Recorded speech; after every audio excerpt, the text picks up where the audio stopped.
Alrighty, sideboarders, so which one are you gonna choose? The Commando or the Surf? And to answer your question, it comes down to one main point. What type of training do you really want to do? So I've had two surfers who are the same build, 6 feet tall, maybe 180 pounds, but they had different surf styles and they really wanted to know what was going to be the best board for them. So it came down to your training questions. One really needed to develop leg strength. So I steered him towards the Commando board because it's such a big board. It's so commanding on your legs. He was going to be able to develop the most amazing leg strength on that board. The second surfer really wanted to work on quickness and carving turns and quick coordination. So I steered him towards the medium Surf Original board because that board is lighter, it has a smaller rail on it, and that allows you to move the board really, really fast, really quick coordination. So that one was going to be perfect for him. So in figuring out which board is right for you, ask yourself, what type of training do you need to do? If you really need leg domination, you want to go for the bigger board. If you need quickness, then you want to go for a smaller rail and a lighter board. And the second most important question is, how expansive of training do you want to do? Do you really want to do big, wide stance lunge movements, big, huge push-up movements, full body coordination, pop-up training? Ultimately, the Commando board might be the best for you. Now, the Surf Original is a unique board, given that it is 42 inches tall. The Commando board's 45 inches tall, so that actually gives you a big surface area for both boards to do your pop-up training, maybe some of your fancy footwork, or your big wide push-up stances. However, the smaller of the rail on that Surf Original is going to ride much faster, so it's going to limit how much ride motion you have. So if you do want to do big, huge sweeping motions, that smaller rail may be a little bit too confining for you, and ultimately, perhaps the Commando board would be better. Alrighty, so here are your board, ball, and half ball options. Over here we have the big Powerhouse Commando board. It is so much fun, one of my absolute favorite boards to ride. Even though I'm 5'4" and it stretches me out, it is a tremendous, tremendous workout. 45 inches tall.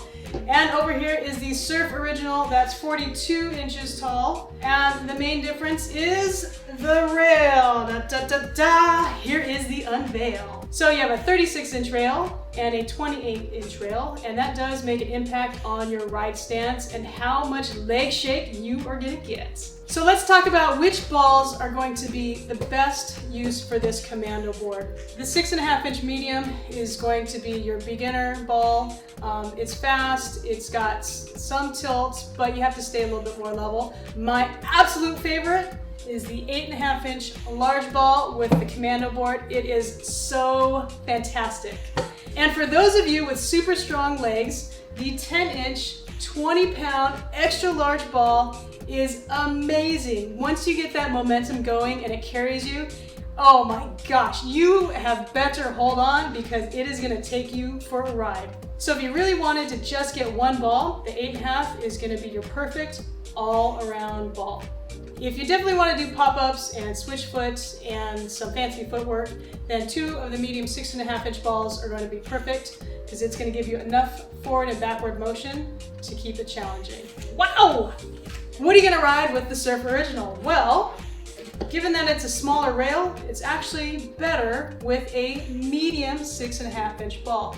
You can ride the small 5-inch balls, and that is perfect for your pop-up training, your switch foot, and your fancy footwork because you're going to get a lot of forward and backward motion. But if you're riding just on one ball, you're not going to get as much tilt and carving, especially if that's what you're really after, is getting a lot of tilt and fast coordination. Then you're actually better off getting a medium-sized ball or even the 8.5-inch large ball. My favorite with this board would actually be the 6.5 and the 8.5, particularly because I like getting up high and I like getting really big sweeping motions. Super, super fun. And if you're curious about a half ball, the 8.5-inch half ball works best for both boards. So I would suggest getting the larger 8.5-inch half ball. Alrighty, so I said that the rails are different, so that means that your ride stance for a safe ride is going to be different. So the Surf Original is a 28-inch rail. It's a little bit wider than shoulder width for me, and this is actually a really, really comfortable stance for me. So I can get down deep, I can do some lunge movements if I wanted to. So this is a comfortable stance, but if I really, really wanted to fire up the legs, I'm going onto the Commando. And 36 inches. And now I'm really wide, much further out from my shoulders, and I can get even deeper. I love just being able to get that hip mobility and switching. So if I'm on this board, it is so leg taxing, but it is absolutely amazing. If you're taller, you're in the 6-foot range, this is gonna fit really, really comfortably for you because you're just so much taller than me. Alrighty, sideboarders, if you're trying to figure out the Commando or the Surf, it comes down to what type of training you want to do and how much versatility. If you have one of these boards, comment below and let everybody else know what you think so we can expand the knowledge of the sideboarders. For more information, check us out at sideboards.com and jump into the next generation. I like that. Tilts.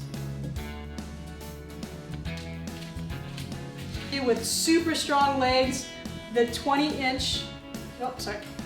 And for those of you with super strong legs,